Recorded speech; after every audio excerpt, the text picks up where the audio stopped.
Contingencia y actualidad en todas las pantallas y plataformas de Sube la News y Súbela. Sean todas y todos bienvenidos a este nuevo estreno del Chile que viene. Hoy estaremos conversando con un periodista de investigaciones, director de periodismo de la Universidad Alberto Hurtado y coautor del libro La Gran Estafa: Cómo opera el lucro en la educación superior. Recibimos al colega Juan Pablo Figueroa en el Chile que viene. Juan Pablo, ¿cómo estás? Muchas gracias, Ignacio, muy bien. Muchas gracias por la invitación. Y gracias por los aplausos espontáneos. Sí, también, muchas gracias por los aplausos. Oye, creo que partamos sin duda, ¿no? Por lo que podríamos ya tildar como el escándalo político de la semana y tiene que ver con el caso Marcela Cubillos, la candidata al municipio de Las Condes, quien recibió un sueldo de 17 millones de pesos como profesora de la Universidad San Sebastián. ¿Concuerdas con las declaraciones del ex fiscal Carlos Gajardo, que se trata de uno de los sueldos universitarios más altos del mundo? Por los datos que han salido últimamente, al parecer sí. Los datos que se están poniendo sobre la mesa dan la impresión de que es así. Y por lo menos acá en Chile, el sueldo que dio a conocer el mostrador con esta revelación de los 17 millones mensuales, que son brutos.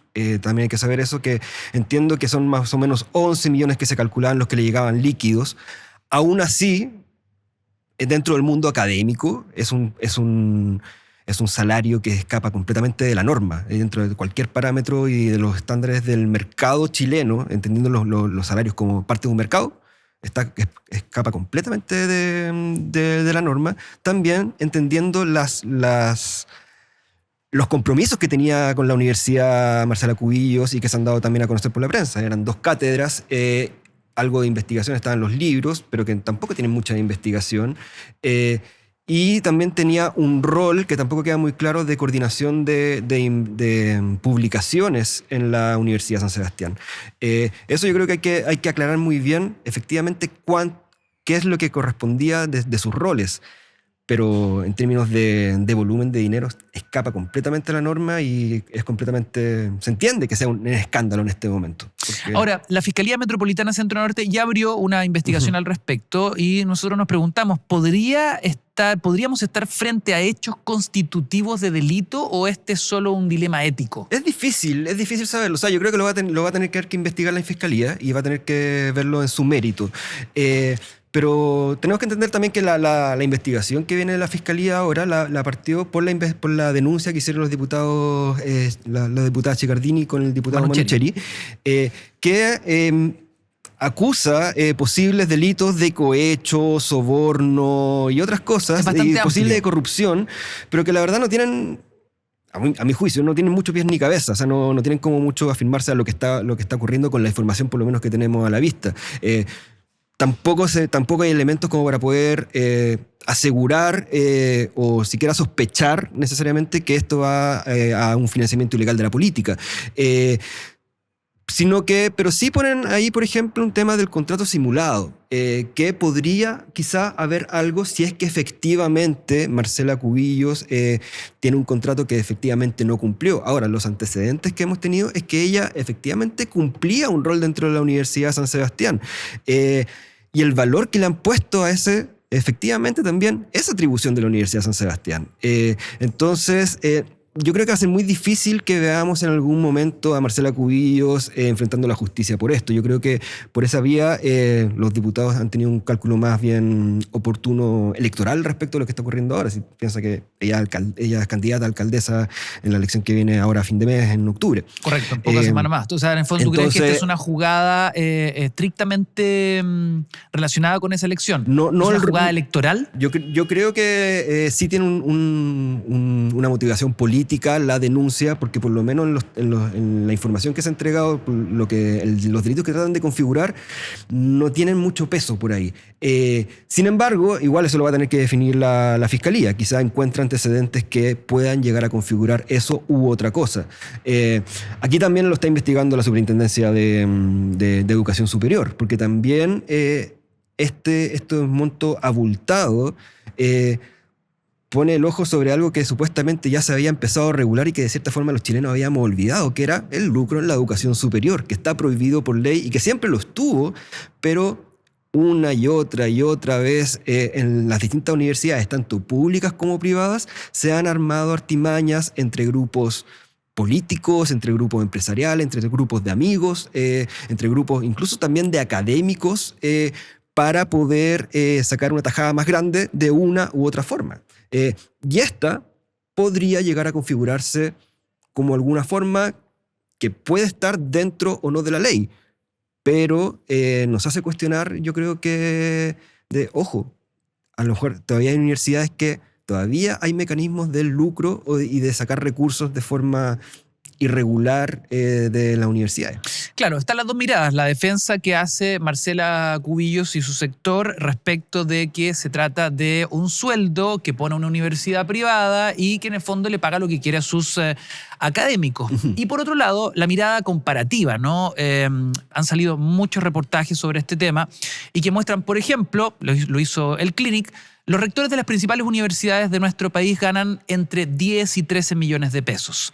También el medio Interferencia publicó que, por ejemplo, el sueldo de Marcela Cubillos es un 21% más que lo que se paga en Harvard. Ahora, para entender el contexto y en tu propia realidad académica, ¿cuánto puede llegar a ganar un académico de alto nivel en nuestro país y cuánto podría llegar a ganar un académico de alto nivel en el mundo, digo, con doctorados, postdoctorados, con publicaciones a nivel internacional, etcétera? Que si hay algo que yo creo que tiene un punto Marcela Cubillos es que efectivamente las universidades privadas son las encargadas de definir sus propias políticas de remuneraciones. Entonces, el techo lo pueden poner ellos. Independiente de qué tan laureado no sea un profesor. O sea, ellos, las universidades tienen que cumplir con ciertos parámetros de calidad académica de sus académicos, de su cuerpo académico, y eso tiene que ver con las credenciales académicas, con posgrados, doctorados, investigaciones, citaciones, publicaciones indexadas, la cantidad de citaciones en distintos tipos de publicaciones, y todo eso también tributa para el proceso de acreditación.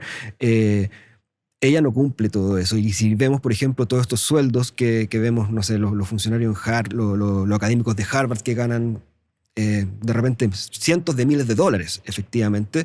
Pero estamos hablando de gente que son premios Nobel. Estamos hablando de gente que tiene doctorados, postdoctorados y que son eminencias en sus áreas a nivel global. Acá en Chile también los funcionarios que tienen grandes carreras académicas pueden llegar a ganar, no sé, en promedio, o sea, en una universidad normal, no de las más grandes, quizá 8, 9, 10 millones de pesos. Quizá hay algunos que más, efectivamente.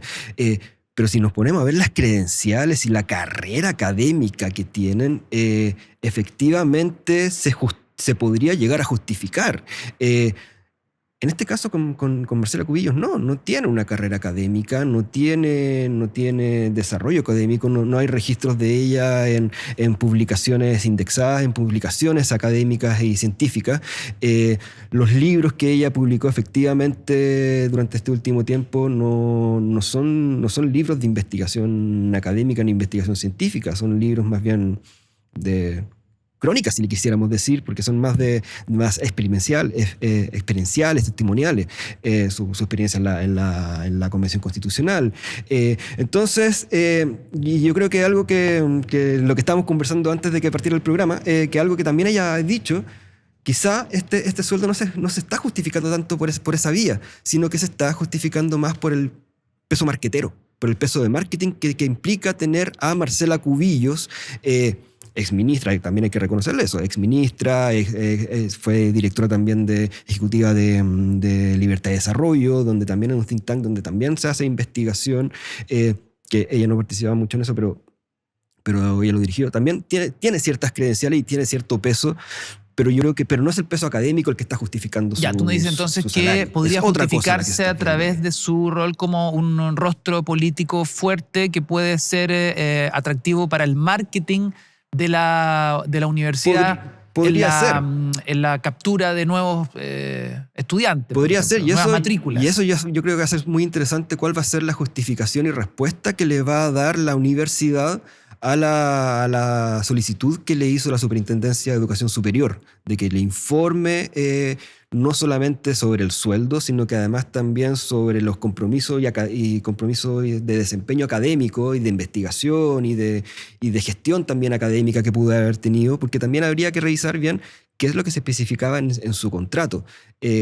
Pero volviendo así como al punto inicial, o sea, ese monto no se explica para nada para 2 clases al semestre y algunas responsabilidades más dentro de una universidad. La política de remuneraciones lo fija la universidad. Eso pasa en cualquier institución privada, dijo Marcela Cubillos a T13. ¿Puede una universidad privada que recibe fondos públicos pagar este tipo de sueldos? Puede. ¿Dónde está la gravedad del asunto? Puede, o sea, yo creo que respecto más de los fondos estatales, digamos. Ahí no estoy 100% seguro, pero recordemos también que todo el sistema de educación superior cambió en los últimos años. En 2018 salió una nueva ley, ahora tenemos una superintendencia de educación superior que se encarga de regular las estructuras de propiedad de las universidades cambió.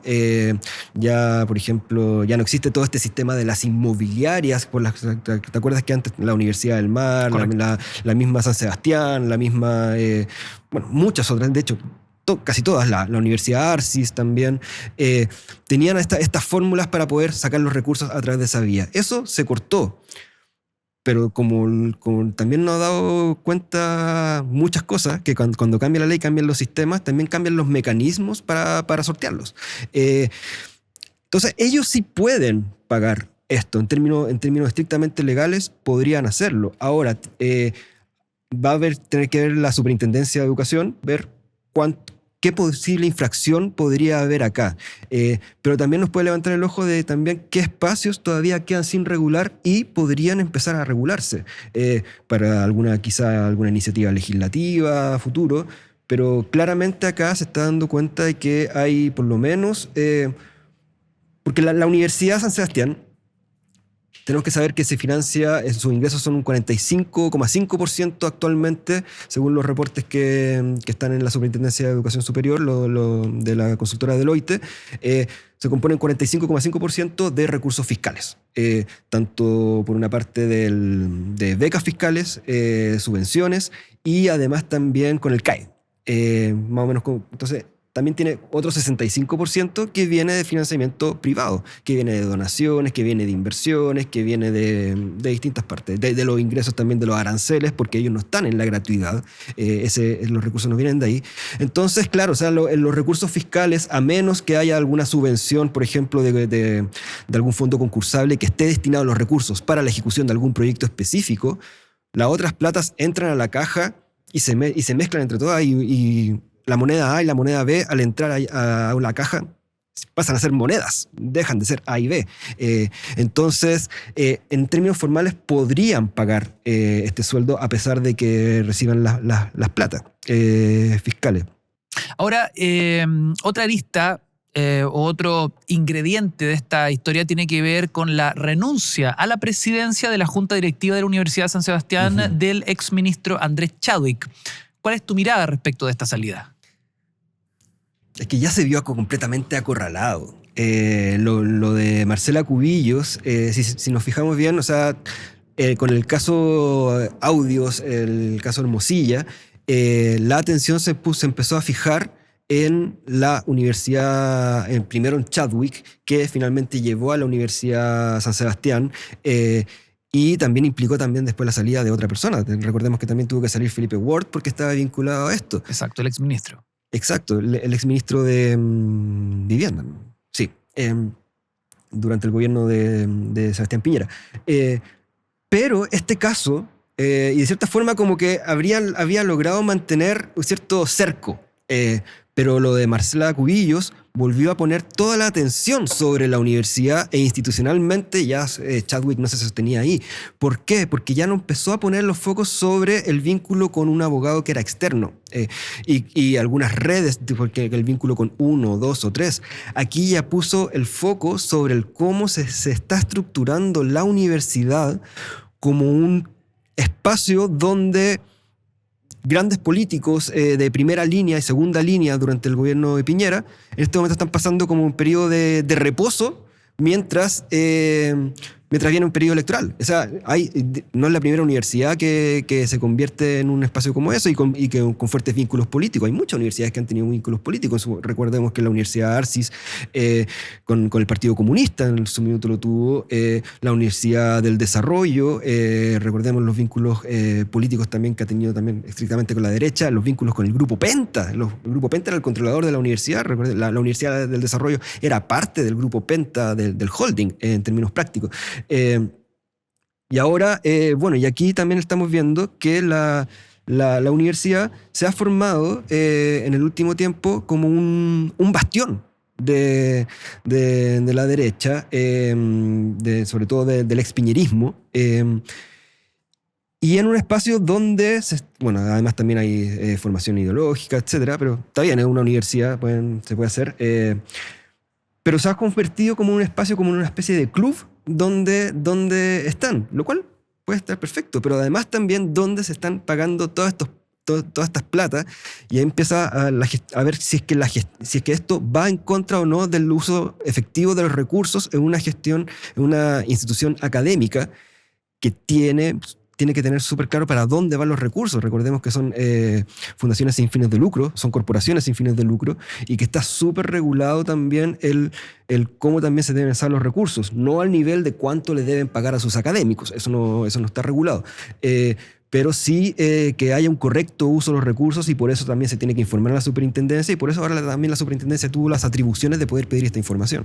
Abriendo el tema, ¿cuál es el origen de la Universidad de San Sebastián? ¿Cuál es su vinculación además con la derecha chilena, o en específico con el piñerismo, entendiendo que varios profesores han venido justamente de esos periodos, de gobierno? La Universidad de San Sebastián surge en Concepción en los 90 con un grupo más bien no estaba muy vinculado al tema político, sino que se empieza como el verdadero, como el aterrizaje o los vínculos más fuertes con el mundo empresarial y político empiezan cuando se viene a Santiago en 2007, si no me equivoco, y ahí también y se vende, se abre, y entran a la propiedad Alejandro Pérez, si no me equivoco, y también estaba Luis Cordero, fundador de la UDI, Andrés Navarro, el director y presidente de Sonda, empresario, pero además también con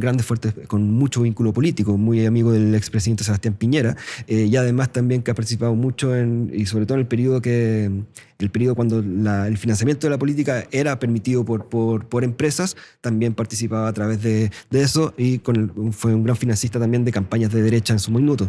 Entonces desde ahí se empezó ya se empezaba a armar como un polo donde los controladores tenían fuertes vínculos políticos y empresariales. O sea, ya estaba dentro del poder, sobre todo hacia el lado de la derecha, principalmente con la UDI y con Renovación Nacional. Pero después en los últimos años ya ha ido cambiando la propiedad. También en los últimos años como que no se desarmó también la estructura, porque antes también la Universidad de San Sebastián, cuando estaba toda esta lógica de lucrar a través de las inmobiliarias, del control de los inmuebles, que funcionaban como sociedades espejos de las juntas directivas de las universidades, San Sebastián también tuvo eso. Y en este caso eso ya ha cambiado, y ahora ha cambiado toda la estructura de la sociedad. Ahora, según los datos últimos que hay son muchas sociedades las que están atrás, que son detrás de la corporación. Algunas con algunos vínculos políticos, pero no está claro bien cuál es el control efectivo. Lo cierto es que varios exmiembros del gobierno de Sebastián Piñera han pasado académicamente por la Universidad de San Sebastián. Sí, o sea, por eso te decía antes, en el último tiempo, y sobre todo bajo el alero y bajo la presidencia de Andrés Chadwick, si nos damos cuenta, es como que el gran núcleo del piñerismo, o sea, por ejemplo, a quienes veíamos antes en Fundación Avanza Chile, a quienes participaron en su campaña, quienes fueron gran parte de su gabinete, el exministro Julio Samit, donde estaba Felipe Ward, donde estaba Andrés Chadwick, donde estaba también la misma Marcela Cubillos, pero además también vemos a quien lo investigó, a Manuel Guerra, que también y ya hemos sabido en el último tiempo a través de las investigaciones de CIPER y la investigación también de la Fiscalía y las filtraciones de los audios, es que también ahí también está todo el vínculo con que se ha abierto mucho también como los vínculos que había con las investigaciones de Dominga, la intromisión en ciertas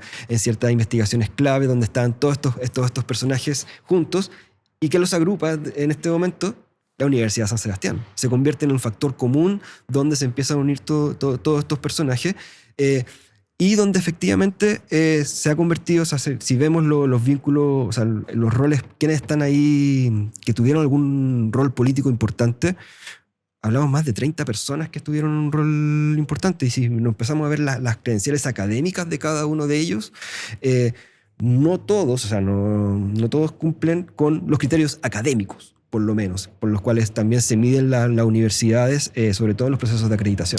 Ahora, ¿podría la Universidad de San Sebastián ser una caja pagadora para campañas políticas? Eso habría que definirlo, porque también el pago de campañas políticas está bien restringido también por la ley electoral.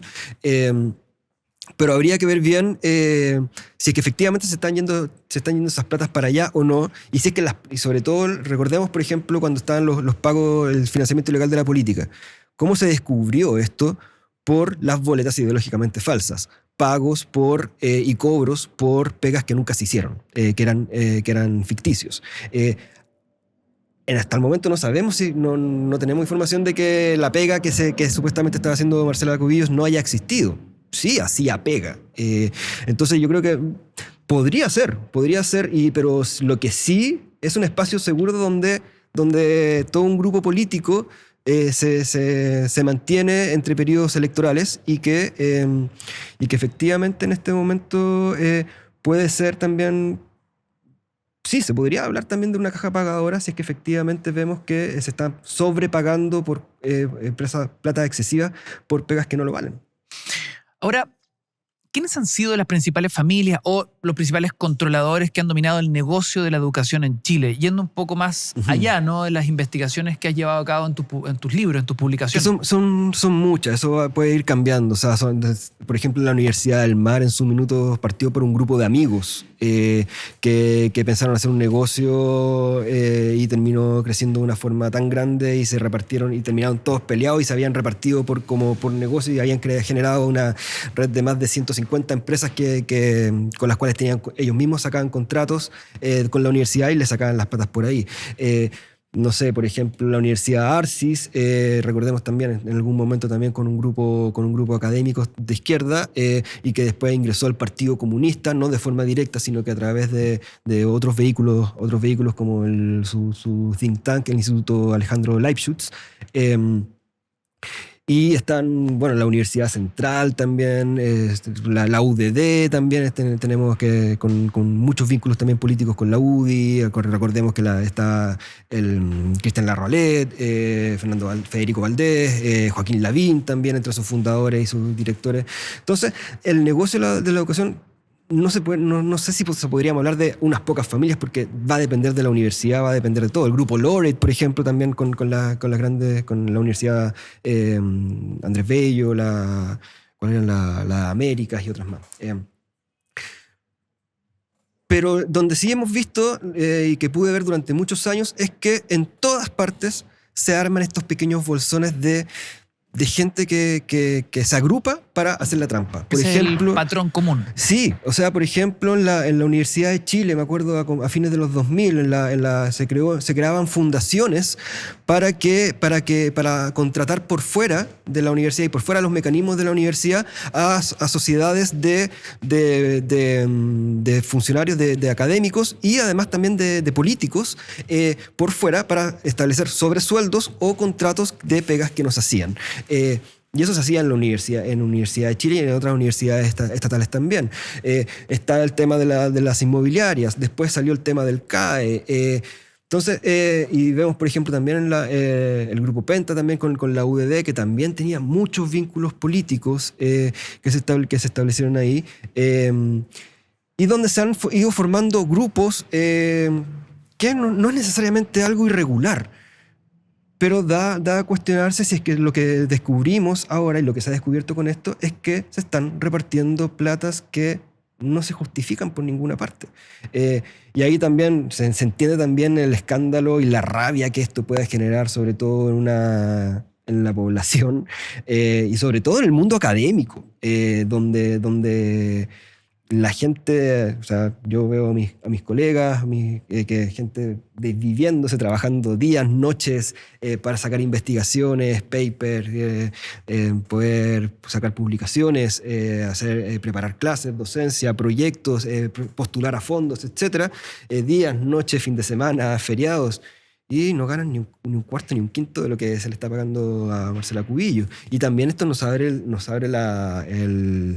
también la pregunta, si esto se le está pagando a Marcela Cubillos, ¿cuánto se le está pagando a todos estos otros? Entonces ahí también puede haber un espacio de investigación bien interesante para ver cómo se están gestionando las plata en esa universidad que tiene un objetivo claro, como todas las universidades.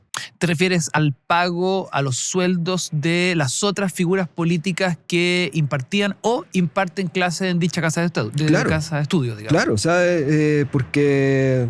O sea, está bien, los precios los pueden poner ellos, pero también hay ciertos parámetros que pueden ser, quizá pueden ser legales, pero no todo legal tiene que ser necesariamente presentable. Y esto por algo es un escándalo, y por algo aquí todo el mundo académico ha saltado aquí con esta información de Marcela Cubillos, porque efectivamente escapa de toda norma. Y Marcela Cubillos es una de tantas figuras que ha reclutado la Universidad de San Sebastián en este minuto, de las que hemos conversado en este minuto. Ahora, yendo un poquito más allá, ¿no? Según tus investigaciones, y para entender el contexto, ¿cuánto han aumentado la expansión de las universidades privadas desde comienzos de la década de los 80 en adelante? Durante los 80, bueno, ahí se empezaron a crecer muchas universidades. En los 90 y sobre todo en los comienzos de los 2000 fue una expansión completamente inorgánica. Y ahí tuvimos los casos, por ejemplo, de la Universidad del Mar, que llegó a tener, partió como un pequeño centro de estudios, como un pequeño instituto en Valparaíso, no me acuerdo si a fines de los 80, no, en los 90. Y terminó teniendo sedes por todo el país con más de 18.000 estudiantes, y todo amparado a través del sistema del CAE. Hay sistemas que hicieron, por ejemplo, el sistema del CAE hizo que muchas universidades crecieran de forma exclusiva e inorgánica, y también después terminó haciendo que muchas terminaran cayendo. Claro. Entonces el mercado de la universidad se ha ido también, no ha habido mucho crecimiento después en los últimos años. Han aparecido algunas nomás, pero también han ido saliendo otras. Recordemos que en los últimos años desapareció la Universidad del Pacífico, de la Universidad Iberoamericana, la UMCE, creo que también cerró, no estoy seguro. Entonces, durante mucho tiempo, precisamente la desregulación y hacer que la universidad sea un muy buen negocio hizo que esto creciera mucho. Pero en los últimos años esto se reguló. Y por eso mismo yo te decía antes que de cierta forma los chilenos nos olvidamos que el lucro en la educación superior existía y que podía llegar a ser un problema. Quizá esto nos puede estar levantando alertas de que hay otros nuevos mecanismos para saltarse la norma. ¿Cómo ves el Chile que viene entendiendo el escenario electoral que se nos viene ahora en pocas semanas más y donde en la coyuntura uno ve que van surgiendo nuevas aristas de este gran escándalo que es el denominado caso Audios, el caso Hermosilla? Por algún lado, lo que está ocurriendo con Marcela Cubillos también roza el caso Audios. Sí, o sea, lo roza desde el punto que termina de poner el foco en la Universidad de San Sebastián, y un foco que ya venía desde allá y lo viene vinculando de nuevo al todo el tema de las relaciones políticas que se habían generado ahí, las relaciones de poder.